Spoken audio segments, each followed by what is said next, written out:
Hey everybody, it is Chuck Barone. Tuesday, day after Labor Day here, September the 3rd, 2024, and we are off and running. Do you guys see these markets today? Oh man, I tell you guys, it is the craziest markets I've ever seen. Everything just whips on all over the place. Markets can't figure anything out. Fear or greed. You're seeing literally day by day examples of this behavior. So today was a fear day, right? Markets freaking out, man. Oh my God. Are we going to have a recession? Like, these guys are analysts and they analyze these markets every day of their lives, all day. And somehow it's a shock that we might have a recession. Cut the crap. But anyway, Wall Street having a tizzy fit today. We got a lot of interesting stuff to talk about. Before I get started, though, let me take a half a second. Welcome everybody to the show, and as always, guys, thank you a million times for your support for the show. Thanks to everybody on the chat. My man Attila, first guy on today, and it was just me and him for a few minutes. I was getting nervous, but nice to see our friends getting the chat rolling here. And like I said, we got a lot to talk about today, so let's get right into it. So the stock market today finally tripping that, oh my God, there's some stuff that's really going wrong in this economy. We might actually have a big recession. And I know we're going to get a big number on Friday, the jobs report coming. So the market's starting to get a little nervous, especially with everything so high. And I mean, literally at all-time highs. Incredible PEs, guys. The markets are selling for multiples of their earnings that are a lot higher than for a normal market. They're a lot higher, right? So the market looking for any sign that stocks could tank to start selling, and they did today, man. The Dow falls 626 points, back down 40,963 on the Dow. The NASDAQ comes down 527 points, sitting at 17,136. And the S&P 500 comes down 119 points. And forgive me, I neglected to write the total down, but I'm guessing about 5,400 roughly on the S&P 500. So markets today across the board, nobody wanted to buy stock today. I'm guessing the smart guys were buying today because tomorrow's news might be different and the markets could rally right back up by these same numbers. It's been like that, hasn't it? It's crazy. So no real feel for things. Traders going all over the place. The VIX spikes up again today and on. Crazy stuff in the stock market. At the same time, bond yields fall today. So I guess they must have been selling us stocks and buying bonds today. So the 10-year comes down 6 basis points, sitting today at 3.84%. The 2-year comes down 5 basis points, 3.89%. So the inversion widening back out again a little bit. It was kind of 1 point was separating the two. But I'm telling you, that's going to re-correct itself. You're going to see that happen soon. The dollar today rallied up a little bit, surprising. Dollar up 8 basis points on the index, 101.78 for the dollar. Decent number, all things considered. We're moving into rate cuts, the main thing to consider. Precious metals today down a little bit, with gold falling down $7.60, $2,493.20 for an ounce of gold. Silver falls 53 cents today, $27.99 last time I saw silver. If we can get to 25, I think it might be a buy time. And the only reason I say wait until 25 if it can go down that low is just because of the juice. Just because when you buy the actual metal itself, the juice you have to pay to the dealer. So you wait a little bit longer, but I think silver might be moving into a buy cycle here because with gold, the numbers that it's at, and it was over 25, it looked like it was going to stay there. Silver should be higher. Oil today, oil falls down $3.26 per barrel, sitting at $70.29 for a barrel of West Texas Intermediate. Now it's at the bottom of our trough number, surprisingly. I've been calling this for a while, though, guys. You guys who watch the show regularly, my guys on the chat here, you guys know I've been saying oil was overpriced. The demand wasn't there. That it should be between 70 and 75. And that's kind of where it is and where I think it's going to be staying for a little while, especially with recession fears. Of course, that always softens demand for fuel. So we'll see, but I think that oil's right about where it should be now. Bitcoin today falls down $391, sitting at 58,147. Looks like Bitcoin going to go touch that 52 again. So we'll see. Need a good bounce for Bitcoin. Need to break it up above 60 and stay there. Just like whatever bottom we're going to see in silver, we need to see a strong bounce from there, get above 30 and stay there. All right, just like I do every week, the beginning of the week, just want to kind of go over what we can expect for data coming soon. Today we got construction spending down, real estate in the shitter, as we all know. We got a lot of manufacturing data today, which every single bit of it was just crappy. We had the manufacturers, everything in manufacturing looking pretty crappy right now. Cost of goods rising, cost of labor rising, orders falling,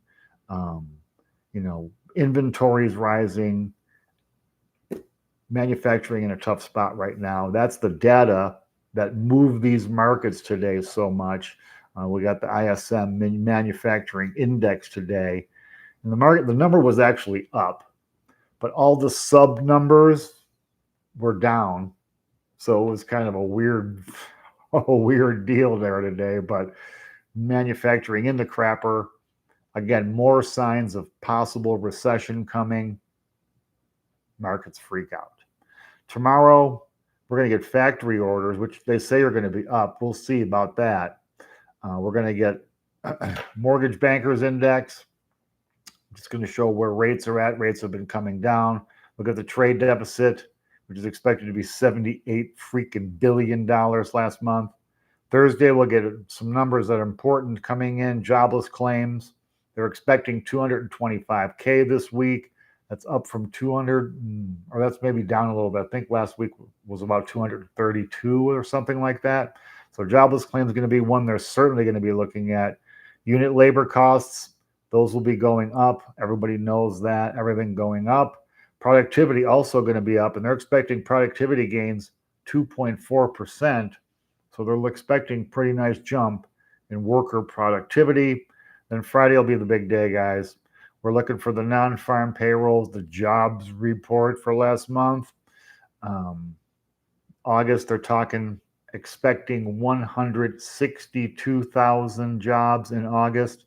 Now, remember, that's a pretty big jump because July came in at 114,000 jobs. And that was down they missed that one massively. I think they were expecting a number closer or maybe even above 200,000.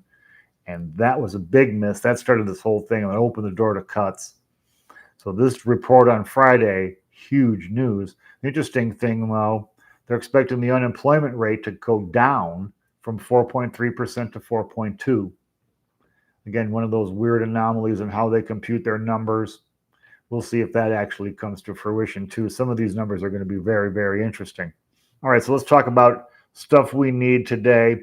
Markets you guys saw today tanking on crappy economic news. Manufacturers looking like crap, and they indicate the contraction in manufacturing still has a way to go. Inventories rising, new orders declining, suggesting activity will continue to be down and maybe go down even further. That's another reason we saw the crapping away today of the of markets. Guys, what's going to happen now is these kind of numbers freak everybody out. And everybody now talking possible recession. Markets already adjusting the bets, right? If these jobs numbers don't come in right, we may very well get that recession. Now, again, when we talk recession, we're talking in general, not, oh my God, it's going to be the Great Depression again, or oh my God, it's going to be a couple of months and everything turns right back around. I think that this soft landing idea, you guys know I've been skeptical of that since they invented the phrase. And we'll see how, like I said, we're living history here, guys. We really are. And when I say that, I mean like important history, right? Stuff that people will read about in the future and go, man, it must have been crazy to be alive during those times. Wow, you know. Um, but what happens with these numbers? Again, recession fears come in, get stronger. They start to build upon themselves as now the negative news gets brought out front, right? And what happens is now the Fed gets put in a really weird situation, right? Because they're already focusing on weakening jobs. They're changing their focus from rates. They know they're going to start cutting, but now they're cutting because jobs, and the focus is on jobs. Well, if jobs continue to get worse, right? But we go into this big recession where jobs are going to continue to even get worse more. Now the Fed starts cutting rates. Now you get inflation spiking back up. And that is exactly how it went down in the 70s. That is exactly how Jimmy Carter got kicked out of office. That is exactly every mistake they made then. It seems like I thought Powell was really kind of had it together and was making some really smart moves, but it looks like we're doomed to get a little, I don't know if it's going to be anything like it was in the 70s. I'm not suggesting that, but think the word is going to be stagflation, meaning inflation's still high and the economy's sluggish, right? Stagnant, stagflation, and you got jobs that are weak. And that's exactly what went down in the 70s and into the early 80s. And I got a feeling we're going to get a small taste of that coming up again. Damn, man, it's the worst of it for everybody, guys. Congress, you saw this article, guys. So Congress now, these guys are a little bit slower. We've been talking about the looming avalanche of catastrophe that's coming in commercial real estate for a long time now, on this show at least, and a lot of others, I'm sure. Congress is now kind of woken up to, oh my God, this is something big. Oh my God. So better late than never, I guess, right? These freaking dumbasses. Congress is now aware of this big catastrophe that's coming. So now they're already in, let's do something about this, which is a miracle. Congress actually saw a problem, and now they're going to maybe try to do something about it. Holy crap. And this is a big problem, and I think maybe the reason Congress might decide to do something about this is because, of course, it involves the freaking banks.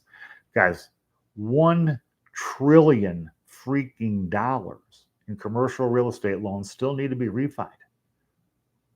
So this is over the next 12 months. But still, I mean, we're talking a mammoth amount of loans, and all of these buildings now are underwater, right? We know it's been happening with commercial real estate tenants abandoning their leases. Nobody really wants to lease office space right now. Everybody wants to work from home and have a little more, fluidity in their job, how they do it and where they work from. So, guys, how are they going to refi these? You got rates higher. They're obviously making less money. Now they're going to refi to a higher rate and a bigger payment, and they know that their future. I mean, what are the chances that everybody's going to go, you know what, man, we really need to get back to the office? So this is going to be a really, really tough one to figure out. Congress, listen to some of their suggestions. These guys quickly came up to some ideas to remedy this stuff. The big one is let's convert some of these offices into residential buildings. You think you could turn the Sears Tower into a condo tower or the Empire State Building? You want to live in the Empire State Building instead of work there at some of these office buildings. Now, I'm not suggesting either one of those buildings are in trouble and would do that. Just that's kind of the idea here. They're offering big tax incentives already. They're talk of this bill, and offering tax incentives of up to $20 million freaking dollars for these conversions. They figure they can kill two birds with one stone here, right? They're talking, solve this problem with commercial real estate, and at the same time create more residential real estate. Like they're just going to convert these, they already own a building that was worth Brazilians of dollars and no longer is. Now they're going to put millions and millions more dollars in to convert these to residential, and somehow they're going to be affordable for people. That idea, again, we'll have to see how that all works out. I got my questions about some of this stuff, right? But at least, hopefully, these freaking morons can actually work together and come up with some ideas here.